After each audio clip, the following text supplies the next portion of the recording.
Hello there, my name is Dr. Saleem Javed. I am an associate professor at the Department of Journalism and Mass Communication at Lingas Lalita Devi Institute of Management and Sciences, affiliated with Guru Gobind Singh Pathé University. We have been talking about the starting of cinema under the title of Understanding Cinema, and today we are going to talk about precisely about early French cinema, where we will be talking about the effect of Georges Méliès, Pathé Frères, and the rise of Gaumont. Now, before we start, let's understand. If you remember, when we were talking about the beginning of cinema, I talked about Lumiere brothers and their relation with Georges Méliès. Now, from 1896 to 1905, French cinema was predominantly influenced by Georges Méliès. Now, up till this point, we have discussed a lot. I talked about how Lumiere brothers with their cinematograph, started showing film in December 1895, and how Georges Méliès was initially came to see the film, and he was completely mesmerized by the magic created by Lumiere brothers on screen.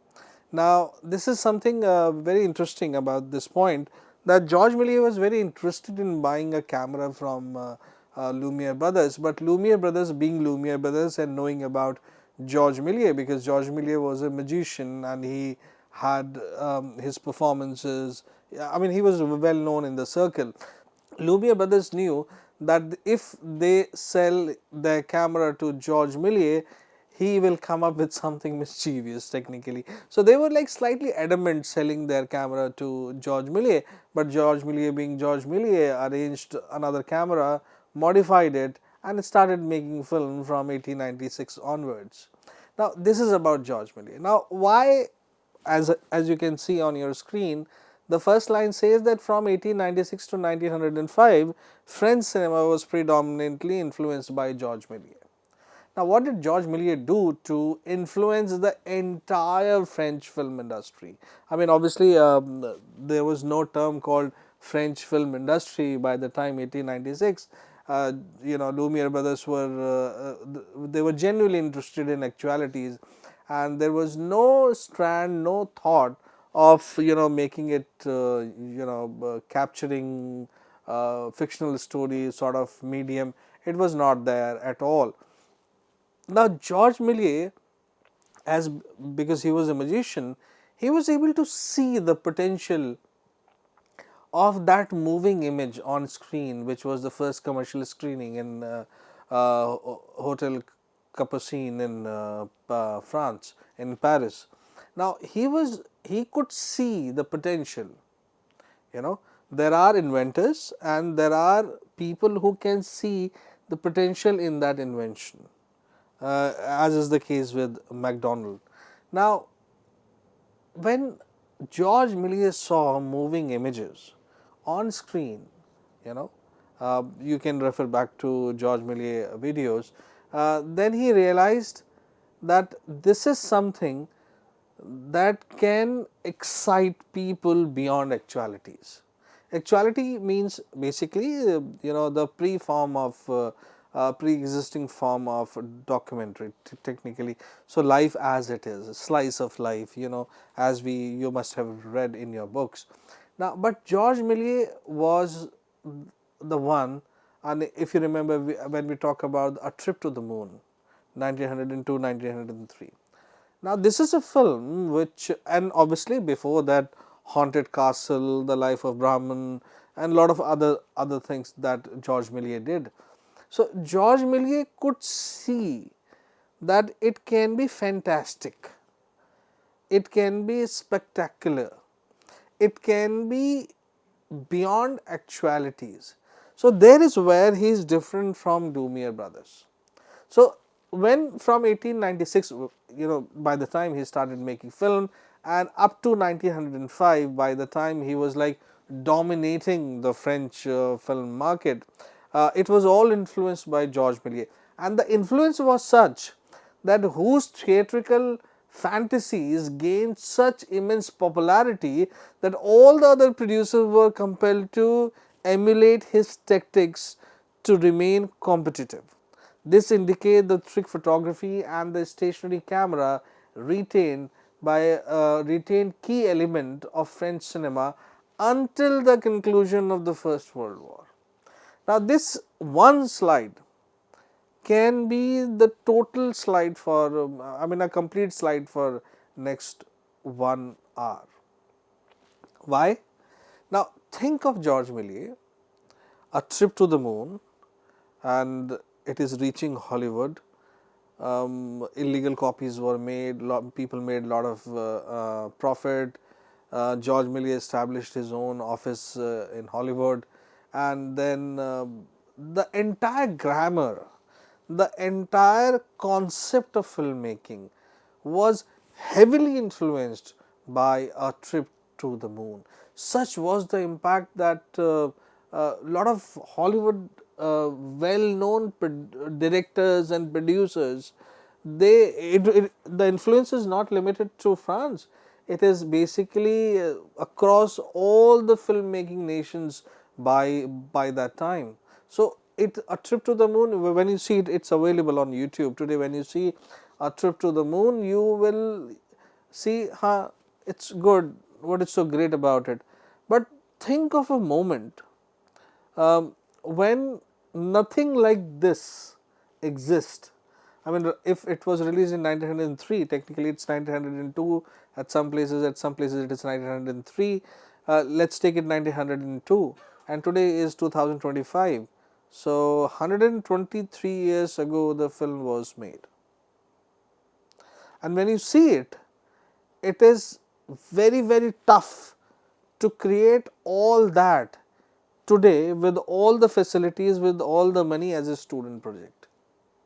Impossible to create that sort of a precision, that sort of a color contrast, and that tableau mentality, as Georges Méliès is, this is an allegation of Georges Méliès, tableau mentality, but he was far more creative, far more intuitive, far more resourceful, far more imaginative among his peers. And that is what makes Georges Méliès Georges Méliès. And if you find time and then exclusively search for Georges Méliès video on CEC playlist, and you will be surprised by the life Georges Méliès has lived, the way he enjoyed popularity, where he had to leave everything, he had to open a shop to survive.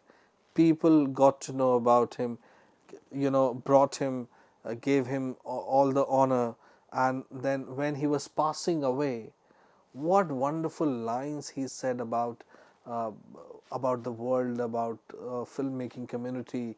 And if you have seen Kagaz Ke Phool, I can tell you that when you connect with Georges Méliès, you will realize that maybe Guru Dutt Sahab has taken an influence.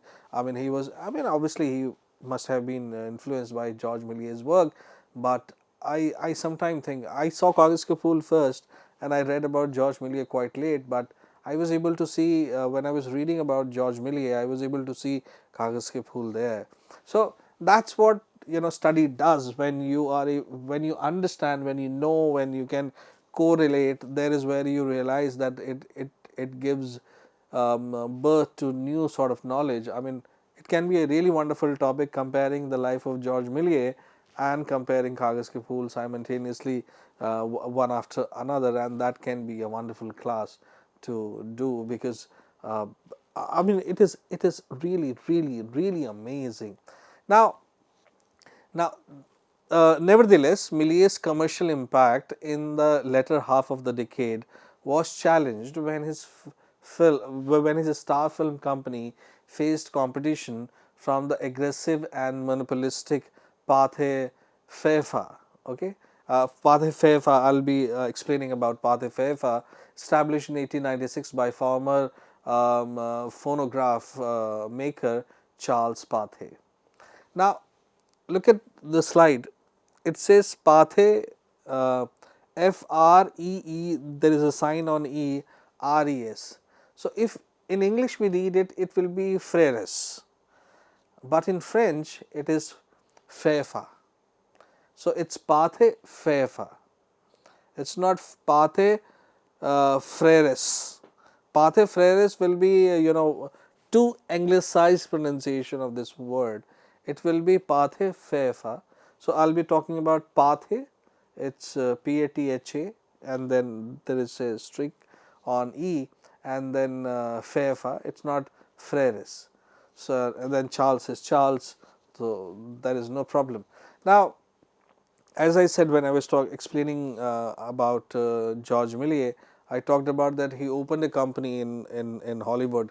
So, the name of the company was Star Film Company, and obviously, I mean, there was a branch there, and it says latter half of the decade.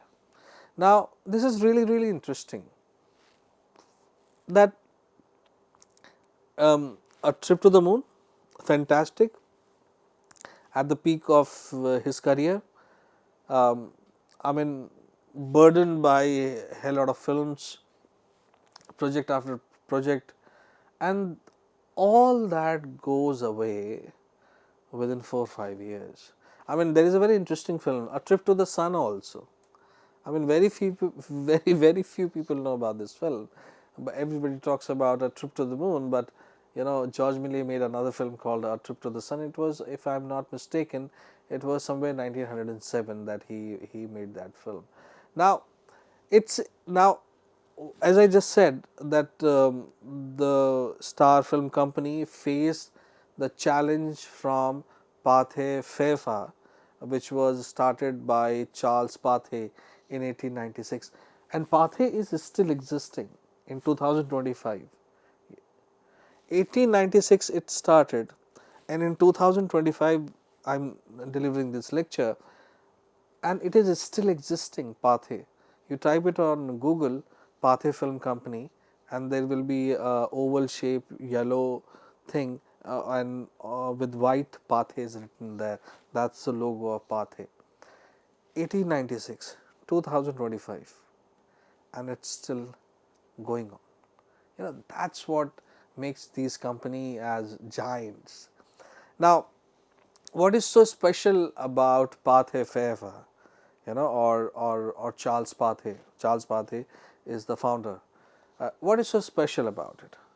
Now, according to historian Georges Méliès, refers to Charles Pathé as the Napoleon of cinema.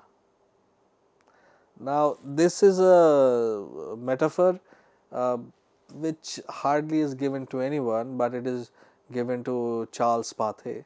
He is called the Napoleon of cinema due to his establishment of a substantial industrial empire within a decade. Now, this is something which is mind blowing. I mean, sometime when I talk about a lot of other things, so a lot of management students come and sit in my class, and they always and I always talk about management in cinema, because when it is on the production side it is all about management. Obviously, in front of the camera and bringing the mise-en-scène is all about creativity, but to maintain that creativity, management is required. So, think of a man who is called Charles Pathé. He is starting a company, and within a span of a decade, he takes everything, everyone, take it to everyone, takes everyone in his fold and take that everything to everyone within a decade. And until the First World War, 1914 to 1918, I mean, there is nobody like Charles Pathé, be that German film industry, Hollywood film industry, Indian film industry. Pathé was in India by that time. His films were shown here in second decade of the last century. He was there in Hollywood. I mean, he was everywhere. So, these two people, I mean, the company called Gaumont that I will be talking about, and Pathé, I mean, Gaumont is still existing in a very different form, but Gaumont and Pathé started long back and still existing, and Charles Pathé was he has been bestowed by a title called Napoleon of cinema. You can understand the ruthlessness of his accusation and what he must have gone through. I mean, as a student of cinema, we must read all the details that how the accusation happened, how MMPC came into existence, how block booking started, how Pathé, Gaumont, and then D.W. Griffith that I will be talking about, how these people actually captured, or they are best known, why they are best known for what they have done. I mean, it is not only about work. Please understand, this is what I teach my students also, that it is not only about work. There is a very interesting way of saying that work hard and advertise harder. And advertisement in every medium is very different. Advertisement that we saw on television is very different, but in a corporate job, advertisement is there, but what sort of an advertisement is suitable for you?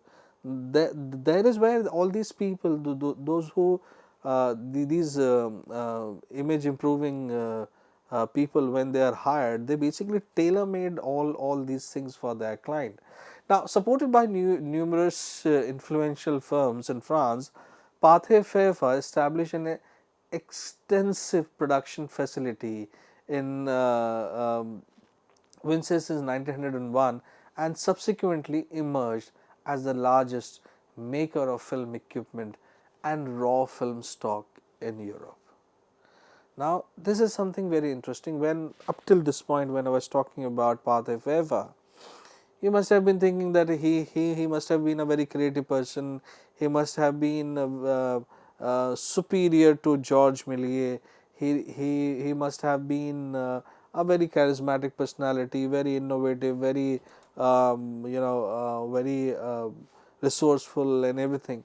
Now, when you look at this slide, on your screen, it says in 1901, Pathé Frères established an extensive production facility.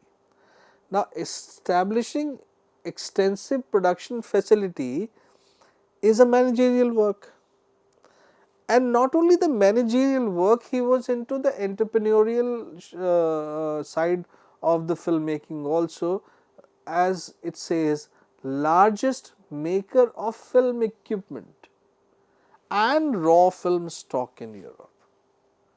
So, it is not only about making film, please understand, when it comes to Pathé Frères or Charles Pathé. Pathé Frères is the name of the company.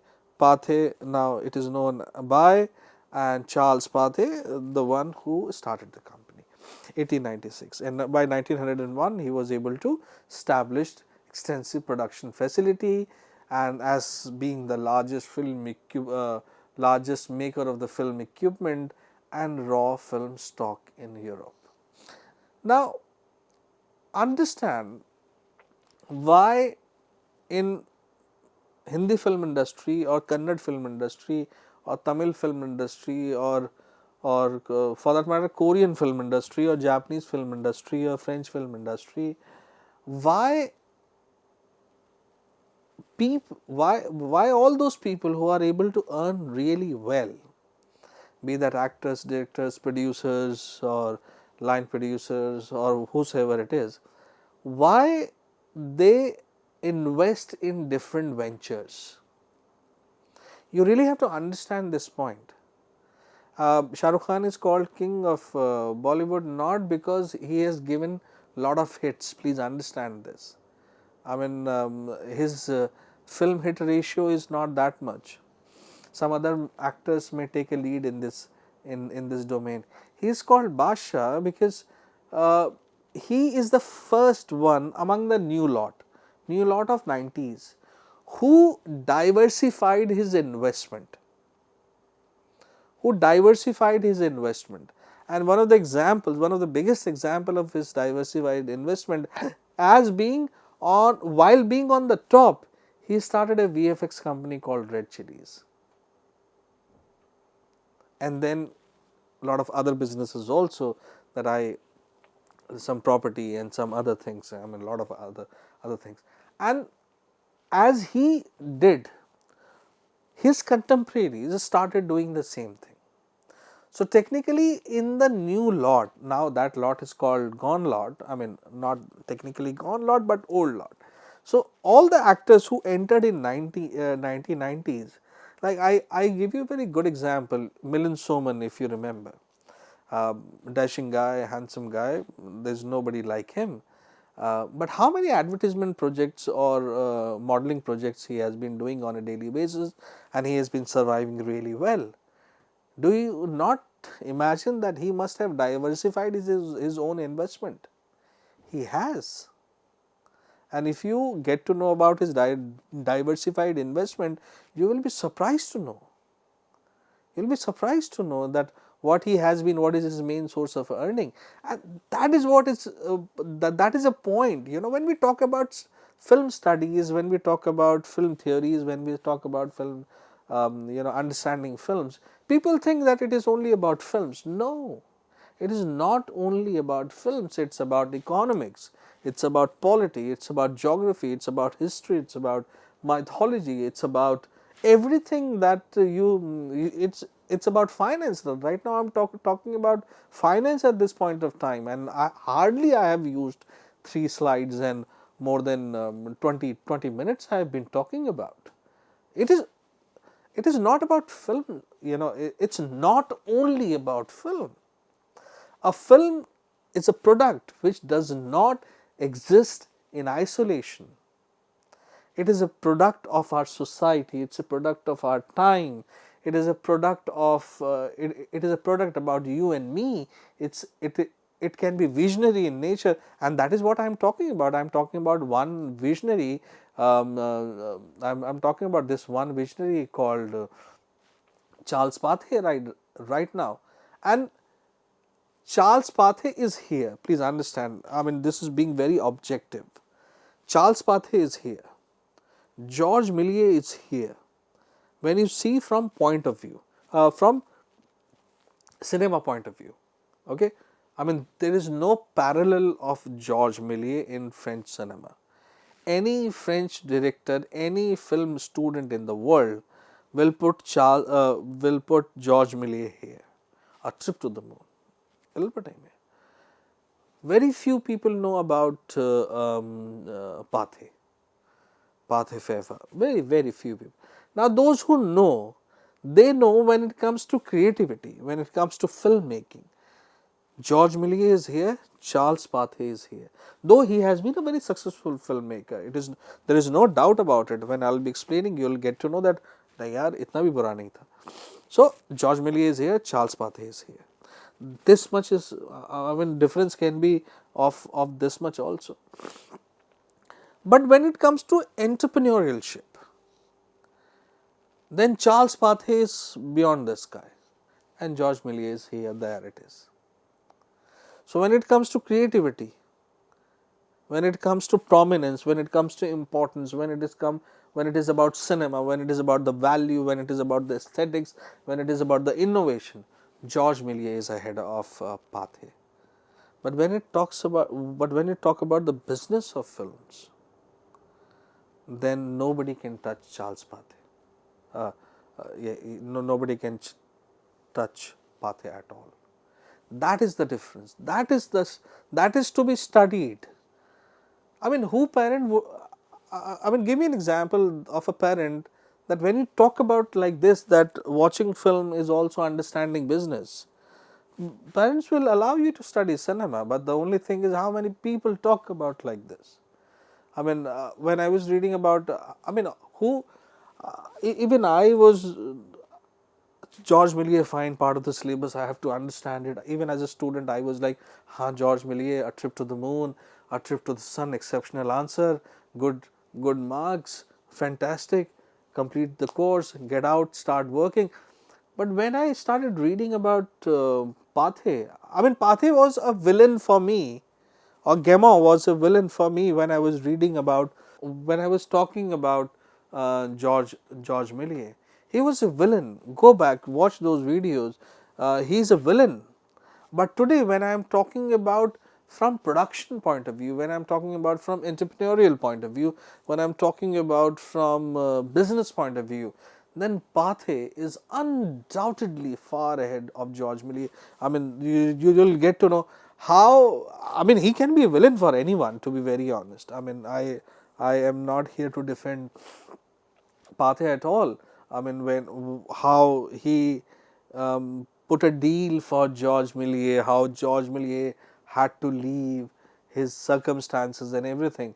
I mean, that you will got to know. But he became by 1901 he established largest by 1900 he started somewhere 1896. Then his firm was supported by influential firms in France. He became the largest film equipment producer and the raw film stock not only in France, in Europe. I mean, that is something.